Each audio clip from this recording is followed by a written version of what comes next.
जय हिंद दोस्तों, मैं हूं हेमंत। फिलअप फॉर्म पर आपका स्वागत है। आज हम बात करने वाले हैं सीआरपीएफ में कांस्टेबल ट्रेड्समैन के फॉर्म कैसे भरते हैं। तो बने रहें वीडियो के अंत तक। अगर आपने मेरे चैनल को अभी तक सब्सक्राइब नहीं किया हुआ है तो आप मेरे चैनल को सब्सक्राइब करें ताकि आपको इसी प्रकार के नोटिफिकेशन सबसे पहले मिल सकें। फॉर्म भरने से पहले हम एक बार नोटिफिकेशन को शॉर्ट में रीड कर लेते हैं ताकि आपको फॉर्म भरने में कोई प्रॉब्लम नहीं आए। सीआरपीएफ में कांस्टेबल के जो फॉर्म भरने हैं 20/4/2026 से फॉर्म भरने वाले हैं और इसकी जो अप्लाई की लास्ट डेट है वो 19/5/2026 रहने वाली है और जो पेमेंट का लास्ट डेट रहेगा वो 19/5/2026 रहेगा। इसके अंतराल में ही आप अपना फॉर्म भर पाएंगे। एप्लीकेशन फीस फॉर्म भरने के लिए जनरल, ओबीसी और ईडब्ल्यूएस कैंडिडेट को 100 रुपए लगेंगे। अगर कोई कैंडिडेट एससी, एसटी और फिजिकल हैंडीकैप में आता है तो उसको 0 रुपए लगेगा। अगर कोई कैंडिडेट फीमेल कैटेगरी में आती है तो उसे 0 रुपए लगेगा। आपको पेमेंट करना है तो आप यह ऑनलाइन माध्यम से पेमेंट कर पाएंगे, जिसके लिए UPI, net banking, debit card, credit card किसी भी मोड से आप पेमेंट कर सकते हैं। सीआरपीएफ कांस्टेबल के जो फॉर्म भरने हैं उसके लिए एज लिमिट 1/1/2026 को रखी गई है। कांस्टेबल ड्राइवर के जो फॉर्म है उसमें 21 साल से लेकर के 27 साल के आवेदक फॉर्म भर सकते हैं और जो अदर पोस्टेज हैं उसमें 18 साल से लेकर के 23 साल के व्यक्ति फॉर्म भर सकते हैं। एज रिलैक्सेशन भी अप्लाई रहेगा कि जो कि गवर्नमेंट की तरफ से दिया जाता है। सीआरपीएफ कांस्टेबल ट्रेड्समैन का नोटिफिकेशन का लिंक मैं आपको अपने वीडियो के डिस्क्रिप्शन में दे दूंगा, जहां से आप डायरेक्टली नोटिफिकेशन ओपन कर सकते हैं।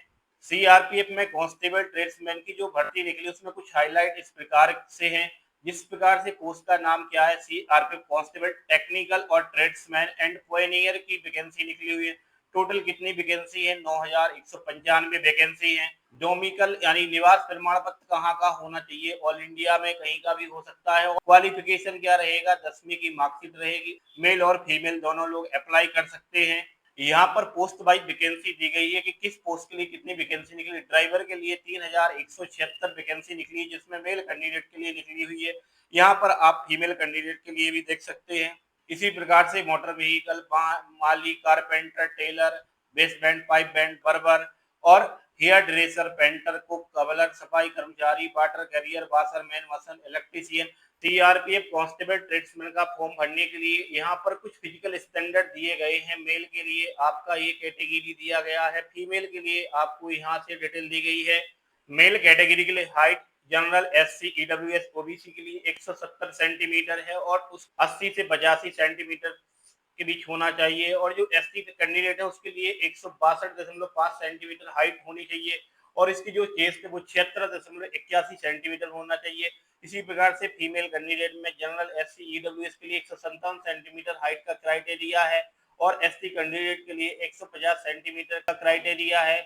अब हम फॉर्म भरना शुरू करते हैं। अगर आपने अभी तक मेरे चैनल को सब्सक्राइब नहीं किया हुआ है तो सब्सक्राइब करें। सीआरपीएफ का फॉर्म भरने के लिए आप इस वेबसाइट पर आ जाएंगे। इस वेबसाइट का लिंक मैं आपको अपने वीडियो के डिस्क्रिप्शन में दे दूंगा, जहां से आप इस वेबसाइट पर आ सकते हैं। अगर आपने सीआरपीएफ का पहले फॉर्म भरा हुआ है कैंडिडेट लॉगिन पर क्लिक करके फॉर्म भर सकते हैं। अगर आप पहली बार सीआरपीएफ का फॉर्म भर रहे हैं तो आप रजिस्टर हियर पर क्लिक करेंगे, जिसके बाद हमारे सामने कुछ इस प्रकार का वेब पेज ओपन हो जाता है। हमें यहाँ पर प्रकार से भरनी है personal detail, address detail, qualification, apply और सर्टिफिकेट एंड डॉक्यूमेंटेशन। यहाँ पर हम देख पा रहे हैं उम्मीदवार का नाम हमें यहाँ पर भरना है जो कि 10वीं के मार्कशीट के हिसाब में दिया गया है। यहाँ पर आपको ईमेल आईडी डालना है और यहाँ पर आपको मोबाइल नंबर डालना है। इसके बाद आपको जनरेट ओटीपी पर क्लिक कर देना है, जिसके बाद हमारे मोबाइल नंबर पर और ईमेल आईडी पर ओटीपी भेज दिया जाएगा। हमें यहाँ ओके पर क्लिक करेंगे। मोबाइल नंबर पर प्राप्त ओटीपी को यहाँ पर डालेंगे और ईमेल आईडी पर प्राप्त ओटीपी को यहाँ पर डालेंगे और वेरीफाई ओटीपी पर क्लिक कर देंगे, जिसके बाद हमारे सामने इंस्ट्रक्शन से संबंधित नोटिफिकेशन आ जाएगा। हम इसको एक बार प्रॉपर्ली रीड कर लेंगे, उसके बाद हम क्लोज पर क्लिक करके आगे बढ़ेंगे, जिसके बाद हमारे सामने यहाँ पर लिखकर आ जाएगा अप्लाई न्यू एडवर्टाइजमेंट। हम यहाँ पर क्लिक करेंगे। यहाँ पर देख पा रहे हैं कांस्टेबल टेक्निकल ट्रेड्समैन की जो वैकेंसी निकली हुई है 2026 की, जिसकी लास्ट डेट है 19 मई 2026। हमें अगर डिटेल देखना है तो व्यू डिटेल पर क्लिक करेंगे। अगर फॉर्म भरना है तो अप्लाई हियर पर क्लिक करेंगे। इसके बाद हमारे सामने कुछ इस प्रकार की डिटेल आ जाएगी। यहाँ पर हमें अपनी पहचान का नंबर देना है, तो आप यहाँ पर Aadhaar card, PAN card, voter ID, driving licence कोई भी चीज डाल सकते हैं। तो हम यहाँ पर आधार कार्ड इंटर करते हैं। यहाँ पर आधार कार्ड का नंबर डालेंगे, जो भी आपने डॉक्यूमेंट डाला हुआ है उसका नंबर आप यहाँ पर डालेंगे। इसके बाद आपका जो डॉक्यूमेंट पर नाम लिखा है उसकी जानकारी आप यहाँ पर भरेंगे। इसके बाद आपको यहाँ पर एडिशनल इंफॉर्मेशन देना है। आपके डॉक्यूमेंट में जो जन्म तारीख है जो कि 10वीं की मार्कशीट में है, उसको आपको यहाँ से फिल करना है। इसके अकॉर्डिंग आप यहाँ पर जानकारी भर देंगे। यहाँ पर डेट ऑफ बर्थ फिल कर देने के बाद यहाँ पर आपकी उम्र आ जाएगी कि आप कितने साल और कितने महीने कितने दिन के हुए हैं। यहाँ पर आपको अपनी नेशनलिटी बतानी है कि आप कहाँ के रहने वाले हैं, तो आप यहाँ पर इंडियन लिखेंगे। आपको यहाँ पर अपने पापा का नाम भरना है। आपको यहाँ पर अपनी माता का नाम भरना है। यहाँ पर आपको अपने शरीर में कोई पहचान चिन्ह है जो कि परमानेंट है, जैसे तिल हो गया, क्रॉस हो गया, जला हो गया, किसी भी प्रकार का ऐसा चिन्ह है जो कि परमानेंट है, तो उसकी जानकारी आपको यहाँ पर भरनी है।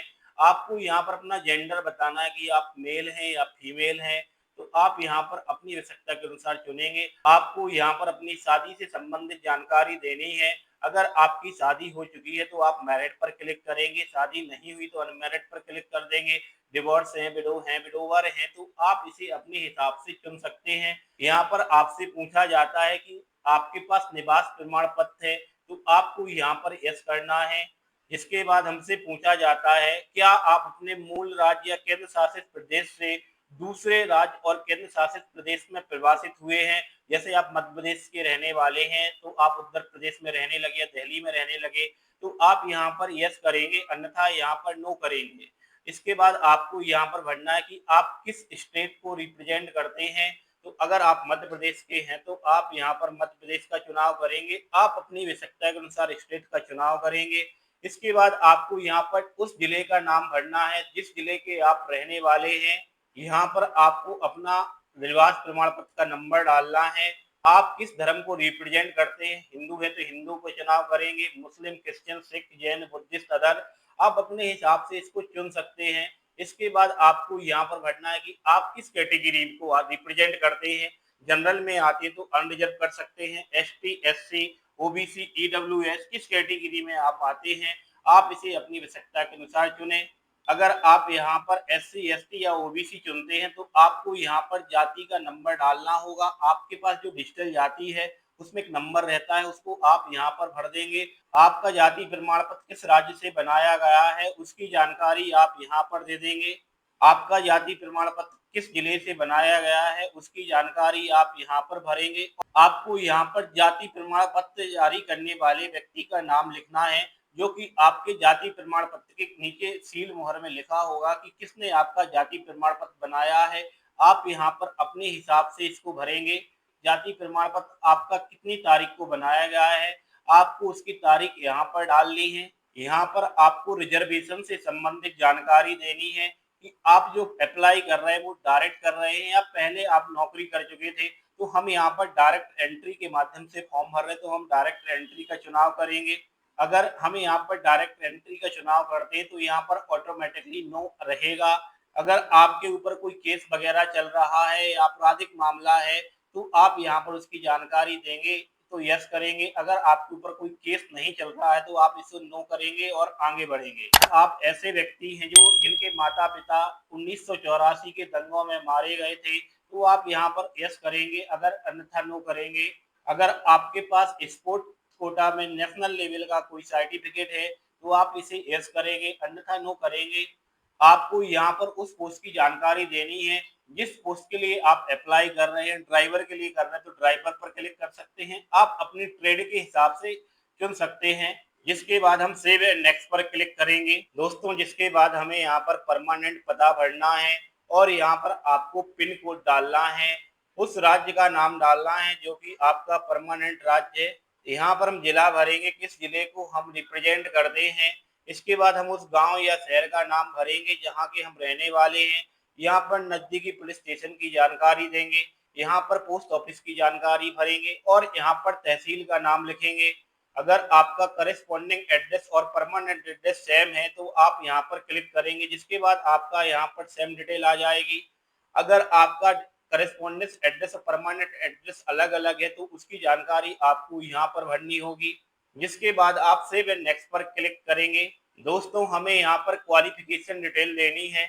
सबसे पहले हम यहाँ पर 10वीं की डिटेल भरेंगे, उसके बाद 10वीं की मार्कशीट का जो सर्टिफिकेट नंबर है उसको यहाँ पर डालेंगे।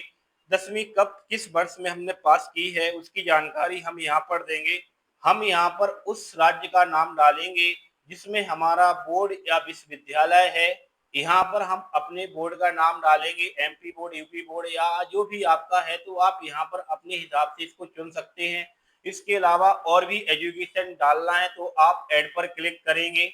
जिसके बाद दोस्तों यहाँ पर हम कुछ और क्वालिफिकेशन जोड़ना चाहते हैं तो एक करके सारी क्वालिफिकेशन जोड़ देंगे और ऐड करते जाएंगे। सारी क्वालिफिकेशन डिटेल भर जाने के बाद हम सेव एंड नेक्स्ट पर क्लिक करेंगे। दोस्तों, यहाँ पर उस पोस्ट की डिटेल आ जाएगी जिस पोस्ट के लिए हमने अप्लाई किया हुआ है, तो हम यहाँ पर अपने हिसाब से उसको चेंजेस भी कर सकते हैं। जिसके बाद हमसे पूछा जाता है कि जो मिनिमम रिक्वायरमेंट है एजुकेशन से संबंधित वो आपने डन की हुई है, तो आप यस पर क्लिक करेंगे। डिटेल भर देने के बाद हम यहाँ पर ड्राइविंग लाइसेंस से संबंधित डिटेल भरेंगे। हमारे पास हैवी ड्राइविंग लाइसेंस है तो हम यस करेंगे। यहाँ पर हम लाइसेंस का नंबर लिखेंगे, डिटेल में भरेंगे कि हमारे पास किस चीज का लाइसेंस है। जिसके बाद यहाँ पर ऑप्शनल अप्लाई करना चाहते तो आप ऑप्शनल अप्लाई करना चाहते तो यहाँ पर सिलेक्ट करेंगे। अगर ऑप्शनल में अप्लाई नहीं करना चाहते तो सेव एंड नेक्स्ट पर क्लिक करेंगे। दोस्तों, जिसके बाद हम इस वेब पेज पर आ जाएंगे। हम यहाँ पर डॉक्यूमेंट अपलोड करेंगे, जैसे हमें फोटो, सिग्नेचर आदि चीजें अपलोड करना है तो हम नीचे की तरफ आएंगे। फोटो आपको जो फोटो अपलोड करनी है उसकी मिनिमम साइज 50 KB से लेकर के 100 KB के बीच होना चाहिए।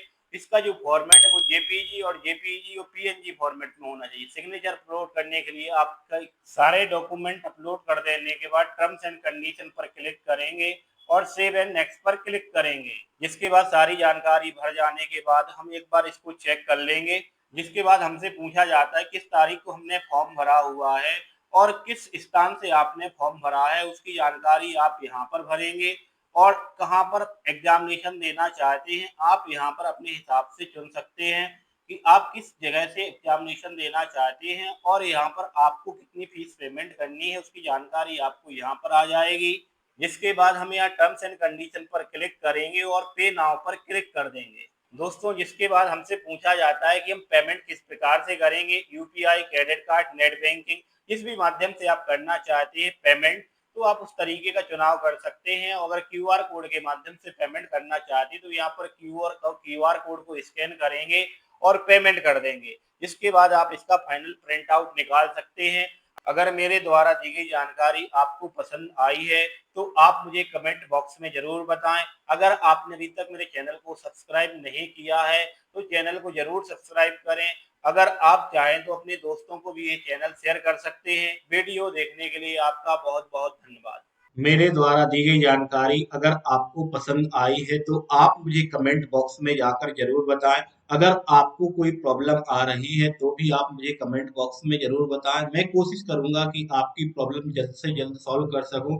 अगर आप मेरे चैनल पर नए हैं और आपने अभी तक मेरे चैनल को सब्सक्राइब नहीं किया हुआ है तो आप मेरे चैनल को सब्सक्राइब करें ताकि इसी प्रकार की वीडियो आपको आगे मिल सके।